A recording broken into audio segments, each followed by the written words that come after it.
هل تعلم أن القندس يعد من أمهر المهندسين في عالم الحيوان؟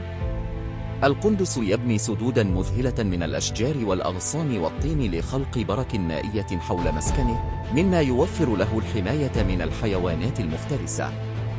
أسنان القندس قوية جداً، ويستخدمها لقطع الأشجار التي قد تصل قطرها إلى نصف متر.